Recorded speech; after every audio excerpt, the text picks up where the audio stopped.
The notification arrived at 11:43 p.m., not from my wife, but from a home security app I'd installed 3 months ago and forgotten about. I was in a Houston hotel room, 300 miles from our house in Austin, halfway through a work conference that Angela had encouraged me to attend. "You need this," she'd said, kissing my forehead as I packed. "The promotion depends on it. I'll be fine. I'll catch up on all those shows you hate." I almost didn't open the notification. Almost dismissed it as a neighbor's cat or a delivery truck. But something, instinct, paranoia, the particular quality of silence in a hotel room at midnight, made me tap the screen. The camera had captured a car pulling into our driveway. Not Angela's Volvo. A black Tesla I didn't recognize. The timestamp read 11:38 p.m. 5 minutes ago. I watched the 15-second clip 3 times. The driver's side door opened. A man stepped out, tall, athletic build, wearing a jacket I'd seen before but couldn't place. He didn't walk to the front door. He walked around the side of the house, toward the back entrance. The one that led directly to our bedroom through the sunroom. He walked like someone who knew the layout. The camera couldn't see the back door. But it didn't need to. I sat on the edge of the hotel bed, phone growing warm in my hand, and felt something inside me go very, very still. Then I opened my laptop and started looking. Angela and I had been married for 6 years. Together for 8. We'd met at a tech startup where she worked in design and I worked in data analytics. Everyone said we balanced each other. She was creative and spontaneous, I was methodical and careful. She said I grounded her. I said she made me braver. The truth was more complicated, but isn't it always? 3 months ago, she talking about pace times and interval training and a coach named David who was really pushing everyone to their limits. I was happy for her. She'd been restless lately, talking about feeling stuck, about needing something that was hers. The running seemed to help. She smiled more. Slept better. Stopped picking fights about small things. I didn't think anything of it when she started keeping her phone face down. When she added a passcode to her laptop. When she began showering immediately after getting home from runs, even though she used to collapse on the couch first, laughing about how disgusting she was. I noticed. I always notice. But I told myself I was being paranoid. That marriage required trust. That suspicion was a poison you couldn't unswallow. Then she came home wearing a necklace I hadn't bought her. Running group gift, she'd said quickly. We all got one. Team bonding thing. It was expensive. White gold, delicate chain, a small pendant shaped like a runner's silhouette. I'd looked it up later, $400 retail. That seemed like a lot for a team bonding thing with people she'd known for 8 weeks. But I said nothing. Just filed it away in the part of my brain where I keep observations that don't fit the narrative I want to believe. The security system had 12 cameras. I'd installed them after our neighbor's house was broken into, spending a weekend running cables and syncing feeds to a cloud server. Angela had rolled her eyes at my paranoia but let me do it. Whatever makes you feel safe, babe. What she didn't know, what I'd forgotten myself, was that the system had a feature for continuous recording, not just motion alerts. Every camera. Every angle. 7 days of rolling storage. I logged into the admin portal and pulled up the last 6 hours. 11:38 p.m., black Tesla arrives. 11:41 p.m., sunroom camera catches the back door opening. 11:43 p.m., living room camera. They don't turn on the main lights. Just the lamp by the couch. She pours 2 glasses of wine. 11:51 p.m., living room camera. They're sitting close. Too close. His hand is on her knee. 11:58 p.m., living room camera. They're kissing. I stopped the playback. I didn't need to see more. Didn't want to. The ending was inevitable, and I wasn't interested in cataloging the details of my humiliation. Instead, I opened a different window. Our shared financial accounts. All linked, all transparent, the way we'd set them up when we got married, back when ours felt like a word that meant something. She'd been careful. I had to give her that. No suspicious charges at hotels or restaurants. No unexplained cash withdrawals. But there were small things. Subtle things. A monthly charge to a premium gym I knew her running group didn't use. Coffee shop purchases at 10 a.m. on days she'd told me she was working from home. A Venmo payment to someone named David C. 3 weeks ago for $60, captioned with a little heart emoji, "Best coach ever. David C." I pulled up her Instagram. We followed each other, though she'd stopped posting much lately. I scrolled through her followers until I found him, David Chen. Personal trainer. Running coach. 6,000 followers. Shirtless mirror selfies. Motivational quotes over sunset photos. His bio read, "Helping you become the strongest version of yourself. DM for training packages." I clicked through his posts. Found one from 2 months ago, a group photo from a 5K charity run. Angela was in it, front row, wearing the necklace. David's arm was around her shoulders. The caption, "Proud of this crew." Special shout out to Angela Martin for crushing her PR today. 17 comments. All congratulatory. All oblivious. I took screenshots of everything. The security footage. The Venmo payment. The Instagram posts. Just because that's what I do. I collect data. I build cases. I wait until the picture is complete. Then I called the front desk and extended my hotel stay by 2 days. Angela texted me at 7:15 the next morning. I was already awake. Hadn't slept. I'd spent the night pulling every thread I could find, mapping the scope of the lie. The earliest evidence I could find was 11 weeks ago, a coffee shop charge on a Saturday morning when she'd told me she was running errands. The same coffee shop 3 blocks from David Chen's apartment, which I'd located through his very public Strava account that logged every run with GPS precision. 11 weeks. Almost 3 months. Not a mistake. Not a moment of weakness. A whole separate life, running parallel to ours. I replied to her text at 7:45, casual and warm. Presentation went great. Might stay an extra day, some networking opportunities came up. Miss you. Love you. 3 lies in 3 sentences. I was matching her energy now. Miss you too. Proud of you. Take advantage of the time. I'm sure she was very proud. Very supportive of me being 300 miles away. I opened my laptop and got to work. Here's what most people don't understand about revenge: it's not about rage. Rage is sloppy. Rage makes mistakes.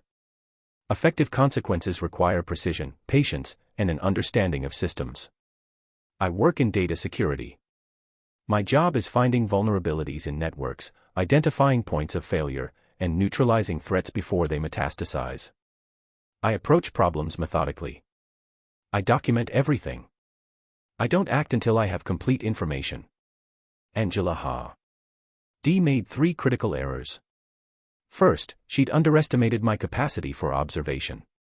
She thought I was oblivious, lost in spreadsheets and conference calls, too boring to notice the details. But I'd built a career on the necklace.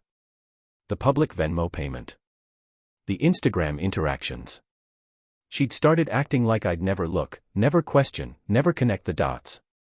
Third, she'd forgotten what I did for a living. We had joint accounts. Joint credit cards. A joint investment portfolio. She had full access to everything, and I'd never restricted it because that's what trust looked like.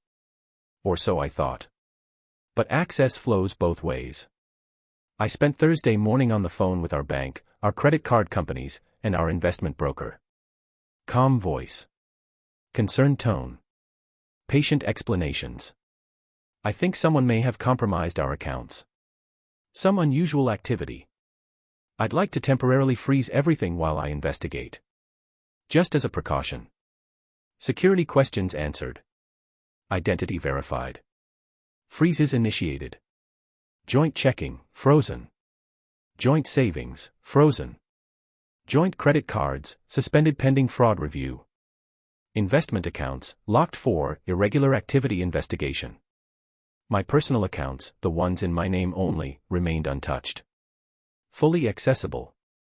Then I called our mortgage company. I need to report a potential fraud situation. My spouse may be attempting to access credit using our jointly owned property without my authorization. That one took longer. Required documentation.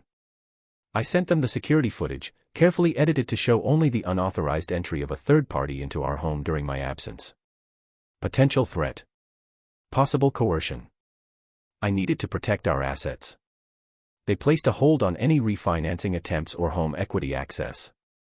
48-hour hold, renewable. By noon, Angela was financially isolated. Every shared resource we'd built together, locked. And I was 300 miles away with an airtight alibi and a hotel receipt to prove it.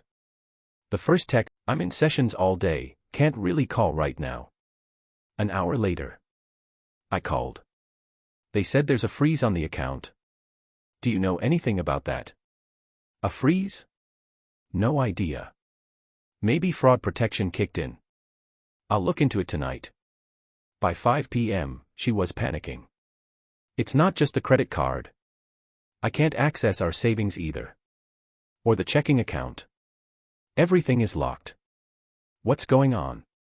Wow, that's concerning. Let me call them after my dinner meeting.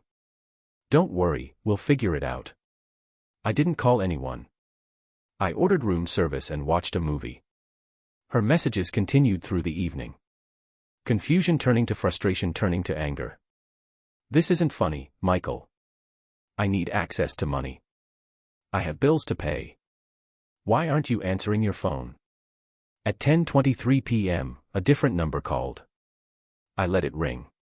A voicemail followed. Not her voice. His. Hey man, this is David. Look, I don't know what's going on, but Angela is really stressed and she can't get in touch with you. Can you call her back? Thanks. I deleted the voicemail without finishing it. At 11:15 p.m., she tried a different approach. Baby, I'm scared. Something is wrong with all our accounts and I can't fix it. Please call me. I need you. I replied at 11:45. Just got out of dinner. I'll call the bank first thing tomorrow. Try to get some sleep. Love you. I didn't love her. Not anymore. But the words were part of the pattern, and patterns are comfortable, and I needed her comfortable for just a little longer. Friday morning, I checked the security cameras. 12:38 a.m., black Tesla pulls into the driveway again. 12:41 a.m., David Chen and Angela in the living room. No wine this time. They're arguing. His hands are raised, defensive. She's crying. 12:55 a.m., he leaves. She doesn't follow him to the door. 1:03 a.m., living room camera shows her on the couch, phone in hand, crying. I felt nothing. Not satisfaction. Not guilt. Just a distant, I let her panic through Friday morning. Let her call the banks herself, get transferred between departments, explain the situation to representatives who could tell her nothing because the investigation was ongoing and required time to resolve. At 2 p.m., I finally called her. Hey, sorry I've been hard to reach. This conference has been insane. Her voice was ragged. Michael, what the hell is happening? No one will tell me anything. All our money is frozen. I have a car payment due tomorrow and I can't access anything. I know, I said calmly. I've been on the phone with them all morning. Apparently there was suspicious activity flagged on our accounts. They're investigating. Suspicious activity? What suspicious activity? They wouldn't say. Some kind of fraud alert. Large unusual purchases, access from unknown devices. I don't know. They said it would take 5 to 7 business days to resolve. Silence. Then, I don't have 5 to 7 days, Michael. I need money now. Can't you use your personal account? Another silence. Longer. I don't have much in there. What about David? The silence this time was absolute. Not breathing. Not moving. The silence of a person who has just realized the trap has already closed. What? She finally whispered. David Chen. Your running coach.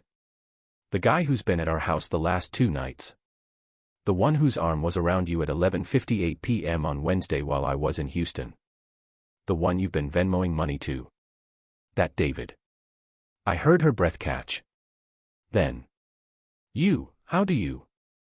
The security cameras, Angela. All 12 of them. Continuous recording. 7-day rolling storage. You never asked about the technical specs when I installed them. You just rolled your eyes and called me paranoid. Michael. I have footage, screenshots of Venmo payments and Instagram comments and credit card charges at coffee shops 3 blocks from his apartment on days you said you were working from home. Michael, please. I've already sent everything to my lawyer. The divorce papers will be filed Monday. You'll get your half of the assets, minus what I spend on legal fees. The house goes on the market next month. You have until I get back Sunday night to move anything you want to keep into storage. After that, I'm changing the locks. You can't do this. I already did. The bank freeze? That was me. Fraud investigation. Also me. I reported suspicious activity on our accounts, possible coercion, unauthorized access to our home by a third party. All technically true. All carefully documented. Her voice cracked. I made a mistake. I'm sorry. It didn't mean anything. I was confused. It meant something to me, I said quietly. It meant you thought I was too stupid to notice. Too boring to care. Too safe to ever leave. That's what hurts, Angela. Not the affair. The disrespect. Michael, please. We can fix this. I'll end it. I'll do whatever you want. Just please don't do this. Ask David to cover your car payment, I said. Ask the person you said feels like home in your Instagram comment 3 weeks ago. The one you tagged with a heart emoji. I'm sure he'll help. I can't, he doesn't have. Michael, please. I hung up. She called back 17 times over the next hour. I blocked her number. Then I blocked David's. Then I ordered another room service dinner and slept 10 hours straight. Best sleep I'd had in months. The divorce took 4 months to finalize. Angela tried to fight it at first, claimed emotional distress, coercion, financial abuse. But I had documentation for everything. Timestamps. Screenshots. Security footage. She got her half of the liquid assets. I got the house. She moved in with David for 3 weeks, then moved out when he couldn't cover her half of his rent. Last I heard, she was back with her parents, working remotely, not running anymore. David blocked me on Instagram, but mutual friends told me he'd shut down his coaching business. Something about drama with a client making things complicated. His feed went dark after that. I didn't gloat. Didn't spread the story. Didn't need to. The truth has a way of leaking out in small towns, even digital ones. People talk. Screenshots travel. Reputations adjust. 6 months after the divorce was final, I got an email from her. Long rambling. Part apology, part accusation. You never gave me a chance to explain. You humiliated me. I was going to tell you. I just needed time. You didn't have to destroy everything. I read it twice. Then I replied with 3 attachments, the security footage from that first night, the Venmo payment with the heart emoji, and the Instagram post where she'd commented on David's shirtless photo with fire emojis. No text. No explanation. Just evidence. She didn't respond. A year later, I still live in the house. I've repainted the bedroom, replaced the furniture, upgraded the security system. The cameras now send real-time alerts to my phone, but I've turned off the continuous recording. Don't need it anymore. Sometimes people ask if I regret how I handled it. If I wish I'd confronted her first, tried therapy, given her a second chance. The answer is no. Because here's what I learned, betrayal isn't just about breaking promises. It's about contempt. It's about someone deciding you're not worth the effort of honesty, that you're too foolish or too convenient to ever hold them accountable. Angela didn't cheat because I wasn't enough. And sometimes the most loving thing you can do, for yourself, not for them, is prove them wrong quickly, cleanly, and completely. I didn't destroy everything. I just stopped protecting someone who was already burning it down. There's a difference.